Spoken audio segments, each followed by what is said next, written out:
My mom accidentally sent me a voice message confessing she still loves my dad and regrets cheating with his brother. When my uncle found out about the messages, he physically attacked my dad at a family gathering. My name is Emma, 22 female. Last weekend, I received a voice message that turned my already complicated family situation into complete chaos. The message was from my mother, Vanessa, 45 female, but it wasn't meant for me. It was clearly intended for my father, Robert, 46 male, and contained revelations that shook our entire family to its core. Let me give you some background. My parents divorced when I was 14. The divorce happened because my mother cheated on my father with his own brother, my uncle Peter, 44 male. Yes, you read that correctly. My mom had an affair with my dad's brother. The discovery of this affair tore our family apart. My father's parents, my grandparents Jack and Martha, essentially disowned Uncle Peter. The rest of the extended family followed suit, cutting him off completely. Meanwhile, my mother and Uncle Peter got married about a year after the divorce, adding insult to injury. 3 years ago, they had a son together, my half-brother/cousin Thomas, 5M. The relationship between Thomas and me is complicated. He's an innocent child caught in the middle of this mess, so I try to be there for him despite my complicated feelings toward his parents. My relationship with my mother has been strained since the divorce. We communicate occasionally, but our conversations remain superficial. I avoid discussing anything meaningful with her. After the divorce, I chose to live primarily with my father, visiting my mother only when necessary. I moved out of my dad's house last year to attend university, but I still visit him regularly. He lives about 20 minutes from my apartment. My father struggled after the divorce, but he eventually rebuilt his life. 3 years ago, he met Lauren, 40F, the younger sister of his coworker. They connected instantly. Lauren had apparently always found my father attractive but had moved away for college when she was younger. She returned to our town to open her own small business, and they reconnected through her brother. Lauren has been wonderful for my father. I noticed the change in him almost immediately after they started dating.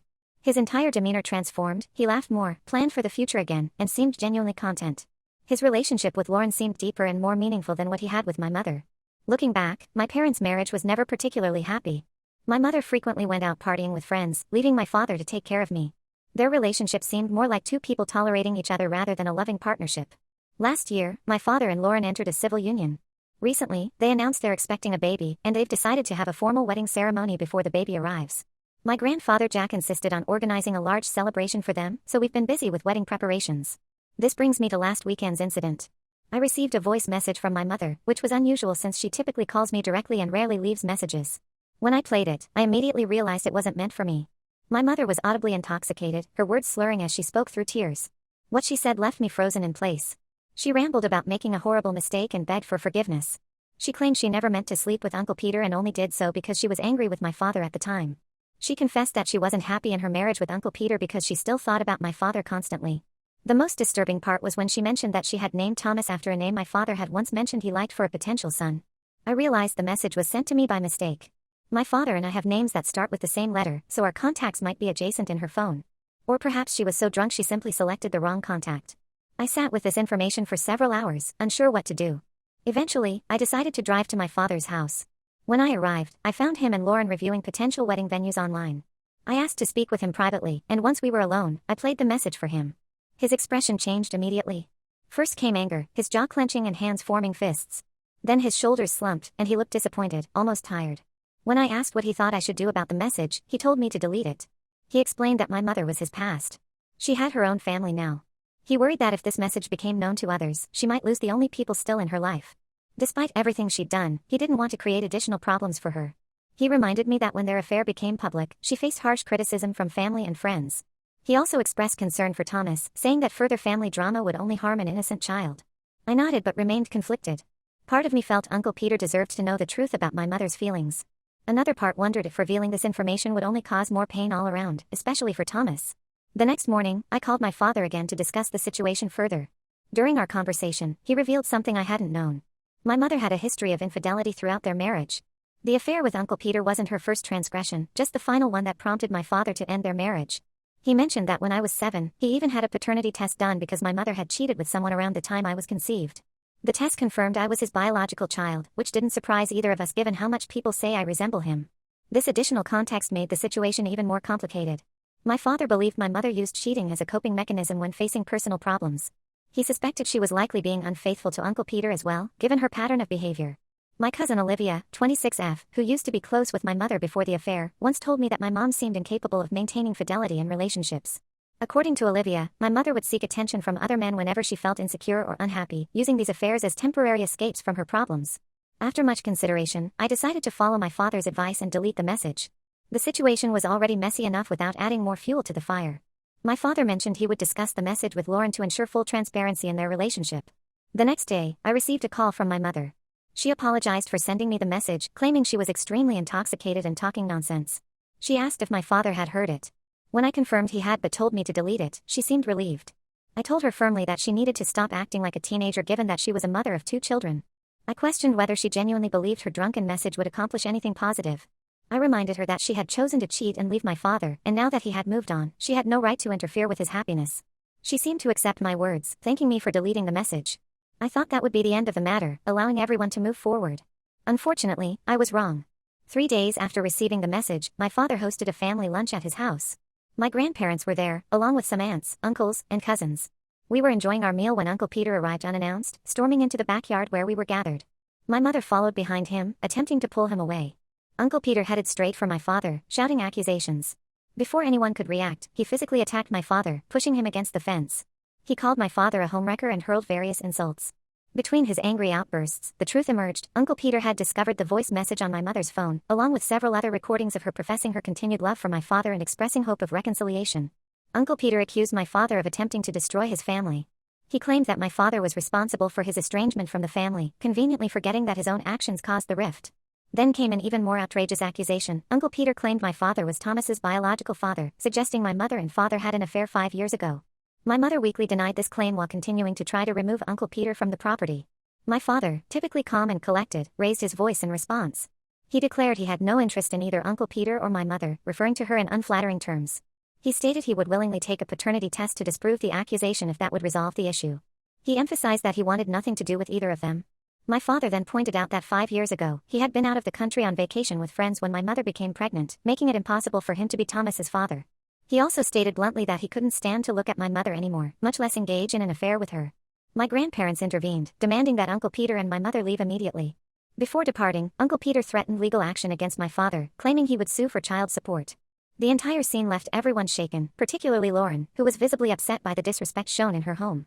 Being pregnant, she expressed that she lacked the energy to deal with such drama. My father assured Lauren that he would make things right and asked everyone present to respect their privacy during this difficult time. A family discussion followed after Uncle Peter and my mother left. The consensus was clear: my mother had caused tremendous damage to multiple lives with her actions. The incident left me with profound feelings regarding my mother. I decided to block her number. Previously, I maintained minimal contact primarily for Thomas's benefit, but the situation had become too toxic to continue even that limited relationship. Update 1. After the disastrous family lunch incident, I needed time to process everything. I focused on my university coursework and picked up extra shifts at my part-time job to keep busy.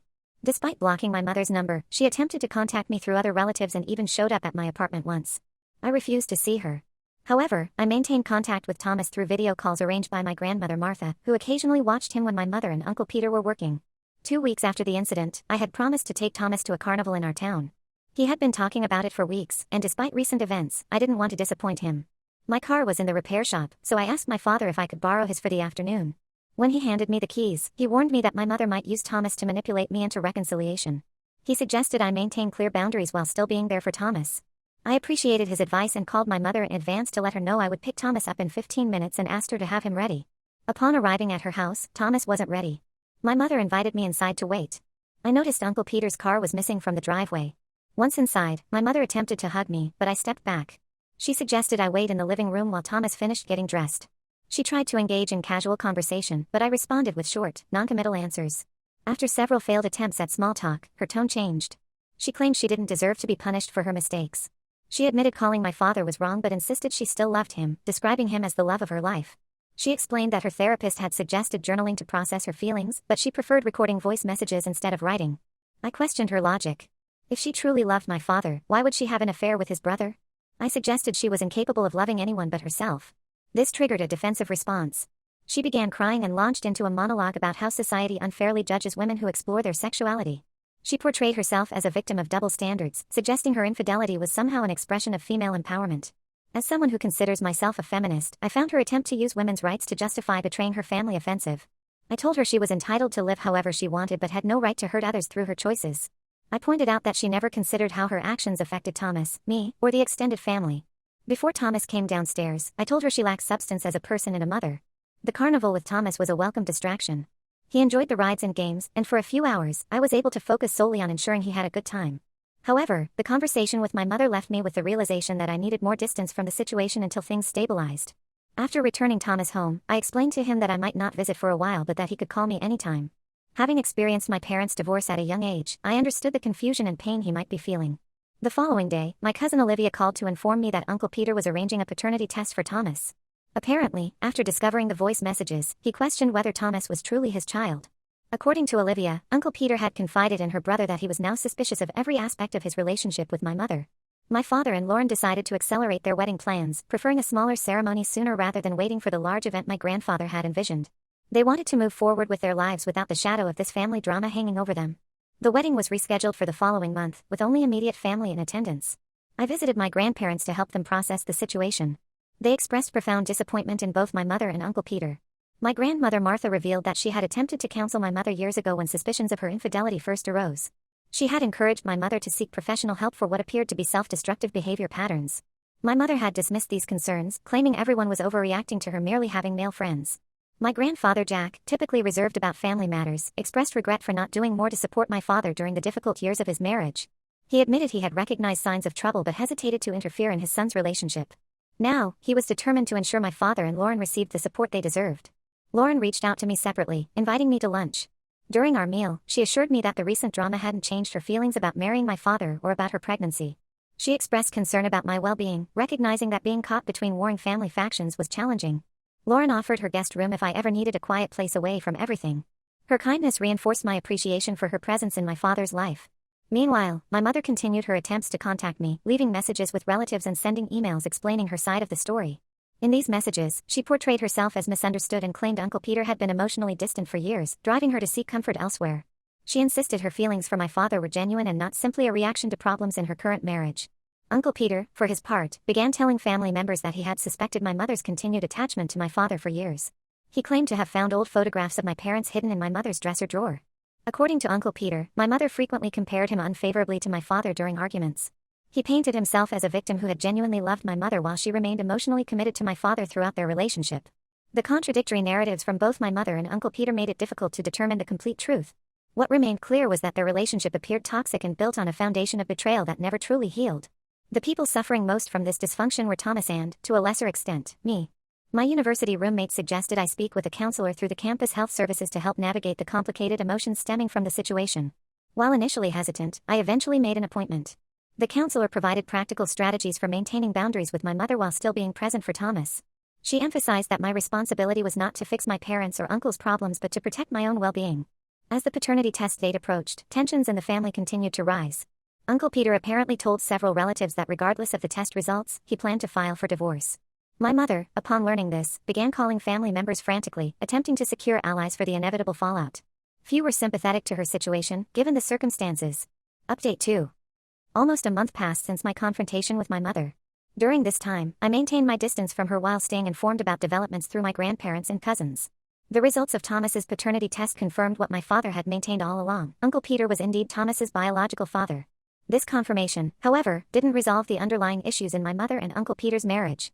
According to my cousin Olivia, who remained in contact with both of them, the paternity test merely shifted the focus of their conflict. Uncle Peter no longer accused my mother of having an affair with my father that resulted in Thomas, but he remained convinced she had been unfaithful with others. His suspicions weren't unfounded. Through family conversations, I learned that evidence of my mother's continued infidelity had emerged. Apparently, she had been involved with a coworker for several months. The revelation created another layer of complication. Uncle Peter had also been engaging in an extramarital relationship with someone from his workplace. The irony wasn't lost on anyone. Two people who began their relationship through infidelity now found themselves victims of the same behavior. Their mutual betrayal seemed like the natural conclusion to a relationship built on such a foundation. My father's wedding to Lauren took place as planned, a small, intimate ceremony in my grandparents' garden. Lauren looked radiant despite being 5 months pregnant, and my father appeared happier than I had seen him in years. The celebration was a welcome positive event amid the ongoing family turmoil. During the reception, my father pulled me aside for a private conversation. He mentioned that Uncle Peter had finally stopped making accusations against him. My father had provided incontrovertible evidence of his international trip 5 years ago, including passport stamps and photographs with timestamps. While this resolved one issue, my father expressed concern about Thomas's well-being given the volatile situation at home. To my surprise, my father suggested that Thomas could stay with us on weekends if the situation deteriorated further. Despite his understandable animosity toward Uncle Peter and my mother, he recognized that Thomas was an innocent child deserving of stability. This offer demonstrated my father's character, his ability to separate his feelings about the adults from the needs of a child caught in the crossfire. Lauren fully supported this idea, even preparing a small space in their guest room that could become Thomas's weekend room if necessary. Her willingness to welcome her husband's ex-wife's child with his brother into their home spoke volumes about her compassion. The situation between my mother and Uncle Peter continued to deteriorate. According to my grandmother, who occasionally watched Thomas, their arguments had become so frequent and intense that they barely spoke directly to each other anymore, communicating primarily through notes left around the house or text messages even when both were home. Thomas began showing signs of stress. During my video calls with him, he mentioned frequent loud talking between his parents and sometimes sleeping with pillows over his ears. These details concerned me greatly, reminding me of my own experiences during my parents' divorce. My mother made another attempt to contact me, this time sending a handwritten letter to my apartment. In it, she acknowledged her mistakes without truly taking responsibility for them, framing her actions as responses to circumstances rather than choices she made. She asked for my understanding, if not forgiveness, and expressed hope that we could rebuild some form of relationship. I read the letter several times but didn't respond. The timing seemed calculated. She reached out only after her marriage was falling apart, not during the years when she was content with her decision to leave my father for his brother. Her sudden desire for reconciliation appeared motivated by her current unhappiness rather than genuine remorse. Uncle Peter also made an unexpected move, contacting my father directly. According to my father, Uncle Peter proposed a truce, suggesting they move beyond past grievances for the sake of family harmony. My father listened politely but maintained his position that while he held no active ill will, he had no interest in rebuilding a brotherly relationship. Too much damage had been done, and some bridges, once burned, cannot be reconstructed. As these events unfolded, I focused on completing my semester at university while planning for summer internship opportunities. Creating distance from the family drama allowed me to gain perspective and recognize that while I couldn't change my family history, I could determine my response to it. A conversation with my roommate's parents, who visited during Parents' Weekend, provided unexpected insight. Her father, a family court judge, commented that family conflicts often reveal people's true characters, not in their mistakes but in how they handle the aftermath. This observation resonated with me as I considered the contrasting behaviors of my parents in response to their failed marriage. Update 3, Final Update. 3 months have passed since the initial voice message that triggered this cascade of events. Much has changed in our family dynamics, with some situations resolved and others evolving in unexpected ways. The most significant development concerns my mother and Uncle Peter's marriage. After weeks of speculation among family members, they formally announced their separation. However, rather than proceeding with a conventional divorce, they've apparently agreed to what they've described to others as an open marriage arrangement while continuing to live together for financial reasons and for Thomas's stability. This unusual arrangement has raised eyebrows throughout the family, with many questioning its sustainability and impact on Thomas. My grandmother Martha, who continues to watch Thomas occasionally, reports that while the loud arguments have decreased, the tension remains palpable in their household. My father and Lauren welcomed their daughter, my half-sister Lily, last month. She arrived 3 weeks earlier than expected but is healthy and thriving. Watching my father cradle his newborn daughter with such tenderness reinforced my appreciation for his capacity to move forward despite past hurts. Lauren has recovered well from the delivery and has already developed systems to manage their new family life with remarkable efficiency. Uncle Peter has maintained his distance from my father as promised. The paternity test results conclusively established Thomas's parentage, putting that particular accusation to rest permanently. Despite this confirmation, Uncle Peter apparently continues to harbor suspicions about my mother's fidelity throughout their marriage, creating ongoing tension in their household. My relationship with Thomas has strengthened over these months. Following my father's suggestion, Thomas now stays with him and Lauren every other weekend, providing him with a peaceful environment away from his parents' complicated situation. I make a point of visiting during these weekends, spending time with both Thomas and baby Lily. Thomas has adjusted surprisingly well to the arrangement, always arriving with his backpack filled with toys and books for the weekend. He appears noticeably more relaxed in my father's home than when I saw him at his own house. The contrast is both reassuring and concerning, reassuring that he has access to a calm environment but concerning that such an escape is necessary. Last week, I encountered my mother unexpectedly at the local grocery store. It was our first face-to-face meeting since the carnival day with Thomas. The conversation was brief and awkward. She appeared thinner than I remembered, with noticeable shadows under her eyes. She attempted to initiate a deeper conversation, suggesting we meet for coffee to discuss family matters. I declined politely but firmly, stating I wasn't ready for such a meeting. As I was leaving, she mentioned that she had begun individual counseling sessions to address what she called her relationship patterns. While this step might be positive, years of broken trust cannot be rebuilt through mere words or short-term efforts. Actions maintained consistently over time might eventually demonstrate genuine change, but I remain skeptical based on past experience. My father continues to demonstrate remarkable grace throughout this situation. Despite having every reason to harbor resentment, he focuses instead on creating a positive environment for his new family while also supporting Thomas. When I asked him recently how he managed to move beyond the anger, he mentioned that holding on to resentment would only prevent him from fully experiencing his current happiness. For my part, I've gradually established clearer boundaries with various family members. I maintain regular contact with my father, Lauren, my grandparents, and Thomas. I exchange occasional messages with cousins and aunts who remained neutral during the family conflicts. I've limited contact with relatives who actively contributed to the drama through gossip or taking inappropriate sides. My mother continues her attempts to rebuild our relationship through intermittent messages and small gestures, such as sending a card for my birthday. I acknowledge these efforts with minimal responses but remain firm in my decision to keep significant distance between us for now. Perhaps in time, a new form of relationship might develop, but the trust destroyed through years of deception cannot be instantly restored. The experience has provided valuable, if painful, lessons about family dynamics, the consequences of choices, and the importance of integrity in relationships. While I wouldn't have chosen this complicated family situation, navigating it has certainly strengthened my decision-making and boundary-setting capabilities. As for Thomas, I remain committed to being a consistent presence in his life regardless of his parents' choices. Children deserve stability and support from family members who care about their well-being, even when adult relationships fracture. In this regard, I find myself following my father's example, separating my feelings about the parents from my responsibility to a child caught in circumstances beyond his control. Life continues to move forward, with new challenges and opportunities arising alongside the ongoing family situation. My focus remains on completing my education, building healthy relationships, and creating a life defined by personal choices rather than family history. Now let's move to the next story. Story 2. My boyfriend essayed me while I was sleeping, and when I confronted him, his mom, who treated me like a daughter, tried to destroy my life with lies. I, 20F, never thought I would be writing this post. My life has been pretty normal until this happened, and I don't want people telling me this is fake because it isn't. I have been dealing with this for months, and it has taken a lot out of me to even write this down. I am using a throwaway because my friends know my main account and I can't risk them finding out this way. I met Henry, 21M, during orientation week at college. We were both freshmen and ended up in the same friend group. I was immediately drawn to him because he seemed different from other guys. He was quiet, respectful, and actually listened when people talked. We started hanging out more in our group, studying together in the library, and getting coffee between classes. I come from a very conservative family. My parents never let me date in high school. My dad always said boys only want one thing, and I would thank him later for protecting me. Mom was slightly more understanding but still insisted I focus on studies. They sent me to an all-girls school and monitored my social media until I left for college. I guess that's why I was so naive about everything. Henry and I started dating about 8 months ago. He was my first real boyfriend and I was his first girlfriend too. Looking back, maybe we were both too inexperienced to handle a relationship. But everything seemed perfect at first. He would walk me to classes, remember small details about things I liked, and never pressured me for anything physical. His family was amazing too. They lived about an hour from campus and I started going home with him on some weekends. His mom Lauren treated me like the daughter she never had. She would cook my favorite meals and teach me family recipes. His sister Gemma was 2 years younger than us, but we clicked instantly. She would show me old family photos and tell me embarrassing stories about Henry. Even his dad Mike, who was usually quiet, would make an effort to include me in family discussions. Things started changing around the 3-month mark. Our dates that used to be creative and fun, like exploring the city or trying new restaurants, turned into just watching movies at his place or mine. The physical stuff increased gradually. At first it was just kissing, then making out, then more. I wasn't completely uncomfortable because I did like him, but sometimes it felt like that's all we did anymore. I tried bringing up doing other activities, but Henry would say he was tired from classes or wanted alone time with me. I convinced myself this was normal. My roommate Lisa said all relationships eventually settle into routines. But I missed the emotional connection we used to have. The incident happened on a Tuesday night. I remember it clearly because I had a big presentation the next day. Henry stayed over because we were studying late. Lisa was visiting her family, so I let him sleep in her bed.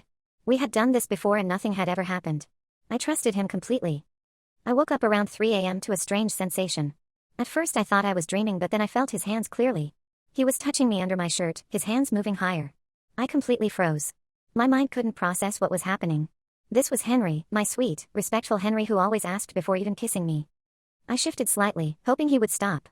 He did pause for a moment and I heard him whisper my name. When I didn't respond, his hands started moving again, this time lower. I wanted to scream, to push him away, to do something. But my body wouldn't move. All those self-defense lessons my dad made me take went out the window. I don't know how long it lasted. Eventually I managed to roll over and curl into a ball. He must have thought I was moving in my sleep because he went back to his bed.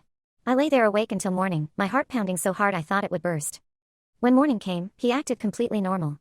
He kissed my forehead, thanked me for letting him stay over, and left for his 8 a.m. class. I skipped my presentation. I couldn't stop shaking. I took the longest shower of my life but still felt dirty. I spent the whole day in a daze. Lisa called to check if I was okay since she heard I missed the presentation. I couldn't tell her. The words wouldn't come out. How do you tell someone that your perfect boyfriend, the guy everyone thinks is so sweet and respectful, sexually assaulted you? I finally texted him that evening. I still have the messages saved.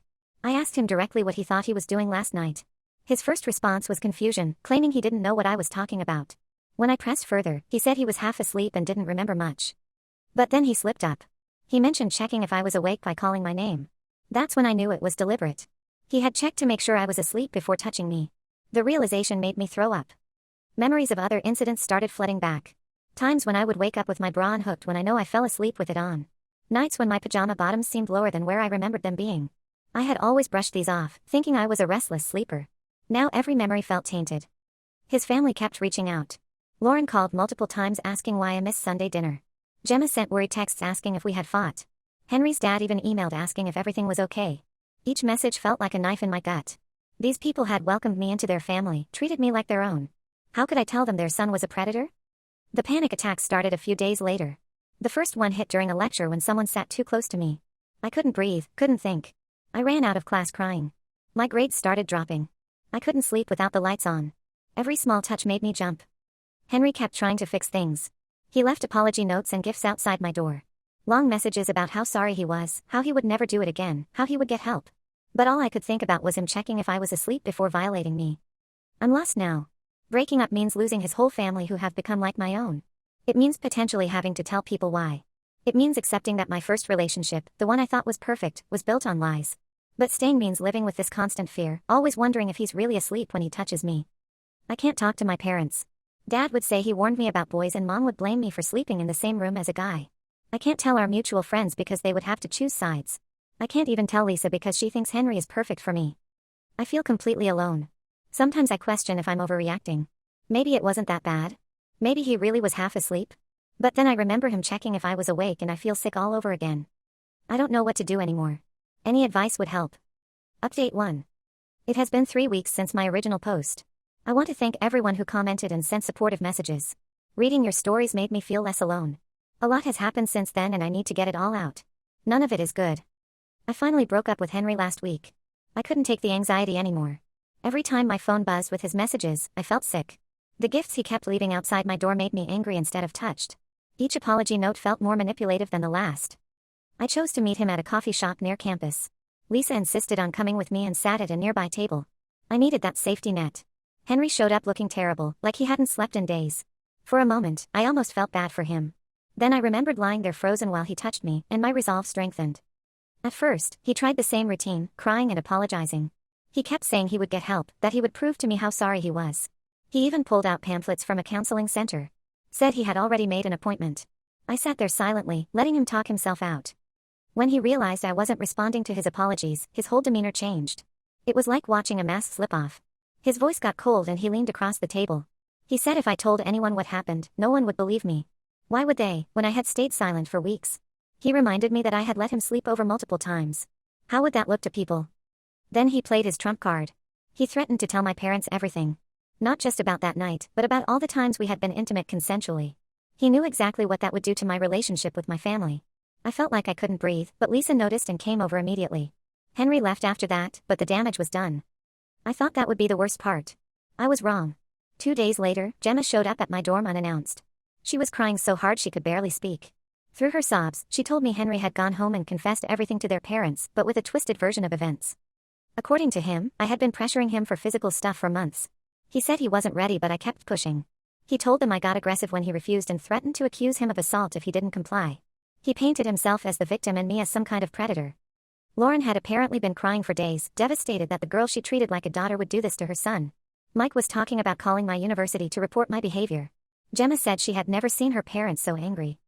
I broke down and showed Gemma our text messages. The ones where Henry admitted what he did that night. The ones where he apologized for touching me while I was asleep. The ones where he begged me not to tell anyone. I watched her face turn white as she read them. She started crying harder and apologized repeatedly for believing him. She wanted me to show the text to their parents immediately. But Henry's threat about my parents kept ringing in my head. I couldn't risk it. Gemma promised to talk to her parents herself, but I begged her not to. I just wanted everything to stop. But things kept getting worse. Henry started spreading his version of events through our friend group. People I thought were friends started avoiding me in class. Girls I used to study with suddenly had other plans. Some guys started making suggestive comments when I walked past. I was barely holding it together when I got a message request on Instagram from a girl named Rachel. She said she went to high school with Henry and had seen my name connected to his on social media. What she told me made me physically sick. She had dated Henry briefly in their senior year. He had done similar things to her, touching her while she slept, then gaslighting her about it. She had been too scared to report it because his family was well respected in their small town. Then she told me something that broke me. I wasn't the second girl this had happened to. I was the fourth that she knew of. My grades kept dipping. I stopped going to most classes because I couldn't handle the whispers and stares. Lisa found me having a panic attack in our bathroom at 3 a.m. and refused to leave until I told her everything. She was furious. She wanted to report Henry to the university immediately. She even offered to go with me to the police. But I was still paralyzed with fear about my parents. If they found out any of this, they would pull me out of college immediately. I would lose the only independence I had ever had. I couldn't let that happen. The final breaking point came when Lauren called me. Her voice was unrecognizable, cold and filled with hate. She said she had loved me like a daughter, had welcomed me into their family, had defended me when others said I wasn't good enough for her son. Now I was trying to ruin his life with false accusations. I tried to speak but she wouldn't let me. She said I should be ashamed of myself for making up lies about such a serious thing. That girls like me made it harder for real victims to be believed. That she would make sure everyone knew what kind of person I really was. I blocked all their numbers after that. I couldn't take it anymore. Lisa's parents offered to let me stay with them for a while since I wasn't functioning in the dorm. My parents think I'm just taking a break to focus on studies since my grades dropped. Every day is still a struggle. I jump at unexpected touches. I can't sleep without checking the locks multiple times. But at least I'm away from him and his family. Lisa has been my rock through all this. Rachel and I text regularly, supporting each other. I don't know what happens next. But I know I can't stay silent anymore. Not when there are other girls he might hurt. Update 2. 2 months have passed since I left campus. A lot has happened and I need to share it. Writing here helps me process everything. Rachel and I have been talking almost daily. Through her, I connected with 3 other girls Henry assaulted in high school. Their stories are so similar to mine it makes me sick. The first girl, Ashley, dated him sophomore year. She tried reporting him to their school counselor but Henry's parents threatened to sue her family for defamation. They were wealthy and influential in their town, while her family was struggling financially. She was forced to change schools. The second girl, Maria, was too scared to tell anyone after seeing what happened to Ashley. She internalized everything and it ended up with severe anxiety. The third girl, Katie, was his lab partner. She never even dated him, but he assaulted her during a study session at his house. After weeks of supporting each other in our group chat, we decided to go to the police together. The detective who took our statements, Officer Martinez, was surprisingly understanding. She said that while it would be hard to prove the older cases without physical evidence, having multiple victims reporting similar patterns of behavior strengthened each individual case. The university launched their own investigation after receiving multiple complaints. Henry's parents immediately hired Anderson and Brooks, one of the most expensive law firms in the state. Their lawyer, James Wilson, has been aggressively contacting all of us. He offered Ashley $50,000 to sign an NDA and drop her complaint. He threatened Maria with a defamation lawsuit. Katie received emails listing all her past relationships, implying they would paint her as promiscuous if she proceeded. Lauren has been on a mission to destroy our reputations. She joined every parent group at the university and started spreading her version of events. According to her, we're all bitter ex-girlfriends conspiring to ruin her innocent son's life. She even found Katie's mother at church and caused a scene, calling Katie a liar in front of everyone. Then something unexpected happened. Gemma reached out through Lisa since I had blocked her number. She had been going through Henry's old devices while he was out and found a folder of screenshots. They were messages between Henry and his friends, spanning several years. In them, he bragged about what he did to girls while they slept. He shared details that made Gemma physically ill. Some of his friends even encouraged him. Gemma turned everything over to Officer Martinez. When her parents found out, they exploded. Mike slapped her and called her a traitor. Lauren threatened to cut her college fund. Gemma packed a bag and left that night. She's staying with their Aunt Clara, who always suspected something was off about Henry but could never prove anything. The hardest part was when my parents found out. One of Henry's friends from our study group ran into my mom at the grocery store. She lives in my hometown and told my mom everything but Henry's version of events. My dad hasn't spoken a word to me since. When I tried explaining, he just walked away. My mom keeps calling to tell me how I've shamed the family. She says no one will want to marry me now that I'm tainted. She brought our pastor over to Lisa's house to pray for my soul. Only my younger sister Megan understands. She secretly visits me when she can and brings me updates from home. Henry dropped out when the investigation started. His lawyer has been working overtime to intimidate us into dropping the charges. He sent Rachel's parents documentation of every party she attended in high school, implying she was promiscuous. He had someone call Maria's workplace with anonymous complaints about her character. But we're not backing down anymore. Rachel's parents hired a victims' rights attorney to represent all of us. They remortgaged their house to pay the legal fees. Katie's older brother started a fundraiser to help cover our legal costs, and the support has been overwhelming. Former classmates have been reaching out with their own stories about Henry. The university investigation is still ongoing, but they've already suspended him pending the outcome. We have weekly meetings with Officer Martinez. The case is slowly building. Gemma's evidence was a game changer. Those messages show years of premeditated behavior. The hardest days are when I remember how close I was to his family. How Lauren taught me to make her secret recipe cookies. How Mike helped me pick out my first car. How Gemma and I plan to be roommates next year. All of that is gone now, replaced by threats and hatred. But I won't back down. Not anymore. Not when staying silent means he could hurt someone else. Update 3.